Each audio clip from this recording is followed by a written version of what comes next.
Have you ever watched someone killed, but were unable to hear them scream? I have. My brother Robbie and I both have. It had been weeks since the Kinderfänger had taken over our town. Using missing kids we had been searching for months beforehand, the Kinderfänger had hypnotized them somehow with its song. The kids took over the town like flies to a rotting corpse. My brother and I were lucky. We'd been wearing headphones to listen to music and play video games when the incident took place. The only song I can hear now is my heart beating. It's amazing how quickly your small suburban heaven can become the closest thing to hell on earth you'll ever know. Robbie and I have survived the last few weeks by keeping our ears packed with cotton, tape, headphones, anything to make sure we can't hear a sound. Being teenagers, I'm not totally sure if I'm susceptible to the Kinderfänger's melody, but Robbie's still young enough. I'm sure it could get him. Adults aren't able to hear its song. The parents that survived the takeover are held in houses, protected by the hypnotized children. Once a week, 2 parents are let out into an open area in the middle of the neighborhood. Then, the children hold them down as a single child straddles atop their parent and guts their heart out. This day is the day of sacrifice. With the sacrifice of each parent, the Kinderfänger grows stronger, each act of annihilation making its hold on the children tighter. My brother and I have been hiding in the woods in anticipation of our parents eventually being the sacrifice. We have laid traps throughout the woods so we can evade the children. We also fashioned clubs out of branches for weapons. We knew we couldn't save them all. Our parents were the only ones that mattered. Everyone else was expendable. The day of sacrifice had come. We packed our ears full of cotton, taping across it, and shoving headphones over them. I made sure to help my brother Robbie pack his ears. Being an older sister, you never quite imagine yourself being best friends with your preteen brother. When we could still hear, most of our time was spent yelling at each other. In some twisted way, losing our freedom to hear has allowed us to listen to each other a lot more and made us better for it. I never would have survived for so long without Robbie. I owed him everything. So I wasn't going to take any risks losing him. As night hit, the kids made their way to where the parents were held. The Kinderfänger was nowhere to be seen.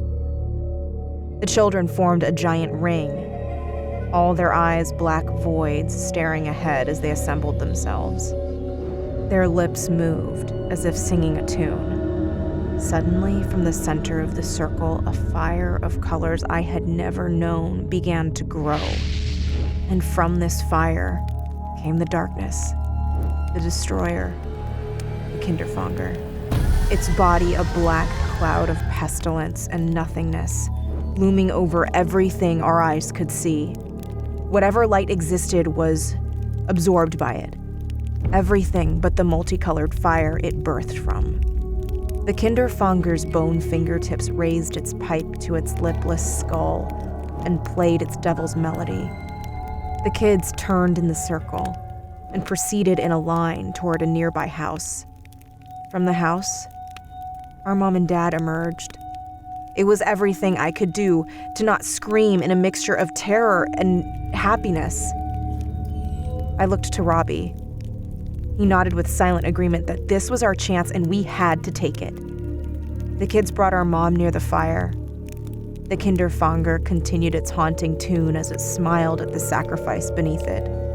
A young girl stood out from the crowd of children as she wielded a shiny knife. I could see our mother panic as the children laid her to the ground and held her in place. She struggled as the girl sat upon her chest. The little girl raised the knife high in the air, holding it, waiting for the right beat in the music to take our mother's beating heart. This was our moment. But before I could even get to my feet, Robbie was already halfway there. He ran up on them, yielding his huge club, and as he came upon the crowd of children, he barreled through them, swinging it and smashing the little girl's head away like a softball.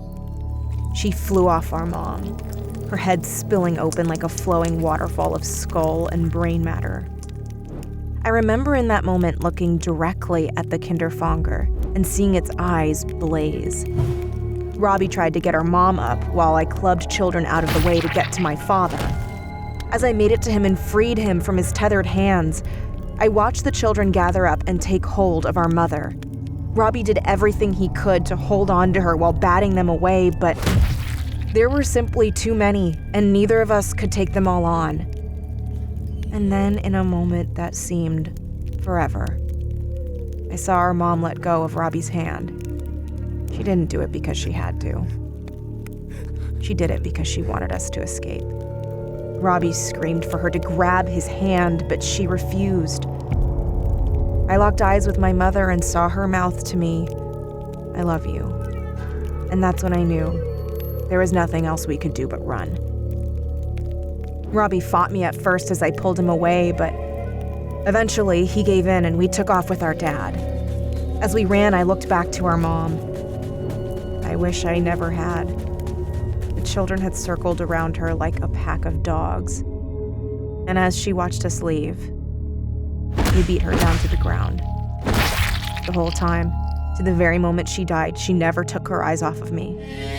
I suppose her knowing that her family got away was the only comfort she would take in dying. But we weren't free yet. A horde of other children were after us. The Kinderfänger had grown like a mushroom cloud around them, pushing them deeper into the woods after us as we tried to escape with our dad. Robbie and I had expected this to happen. We made sure our dad followed our steps exactly as we ran through the woods so that he wouldn't fall into any of the traps we set. One by one, the kids fell into false floors we dug in the dirt. We ran so far and so fast it felt like we had nearly made it. I looked behind me and couldn't see anyone or anything after us. We stopped in the darkness of the woods. I could finally look upon my dad's loving face. His eyes were moist with tears as he hugged me and held me tight. All I could do was cry. But where was Robbie? I looked around in the darkness and couldn't see him. Then, something wet splashed against my face, like water falling from the leaves. I reached my hand up to wipe it away, but it felt heavy and warm. It wasn't water. It was blood. I turned to where my dad was, and he had fallen to his knees, bleeding from his head. Just beyond him was Robbie, holding his club high above his head, ready to strike our dad down again. I howled for him to stop, and then I realized what had happened. Robbie's headphones were gone. The cotton had been torn from one of his ears, a scratch lining his cheek. He must have run across a branch or fallen or, oh God, it didn't matter. It was too late. Robbie had beaten our dad's head in. I couldn't even decipher what was his face or the floor of the woods anymore. And then Robbie turned his eyes on me. But he didn't raise his club. Instead, he dropped it and jumped on top of me. He was trying to unplug my ears. I fought him with everything I had, my hands searching for a nearby rock, but I couldn't get him off. Above us, the Kinderfänger floated in through the tops of the trees as if it were always there. A smile broke across its stained teeth. I watched it raise its pipe once more, ready to make me one of its slaves. I cried out to Robbie to stop, but it was no use. He finally got a hold of my headphones and tore them off. Then he dug at my ears, scratching my lobes as he tore the tape and cotton away. Oh God, what was I gonna do? I could hear the first notes of the Kinderfänger's song.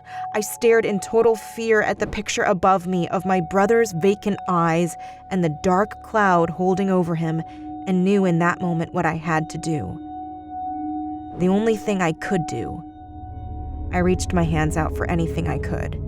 I finally found a rock and knocked Robbie out with it. In the same moment, before the rock could even hit the floor, I swooped up 2 twigs. And in one swift motion, I stabbed them into my eardrums. I could feel the warm blood drip from my ears like the last song I'd ever hear.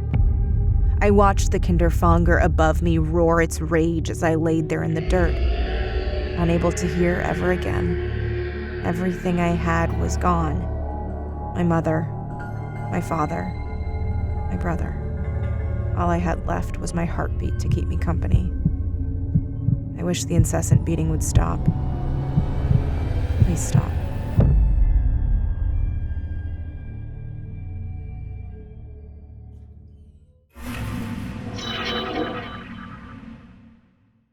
Watch new vids every Monday, Wednesday, and Friday, only on Crypt TV.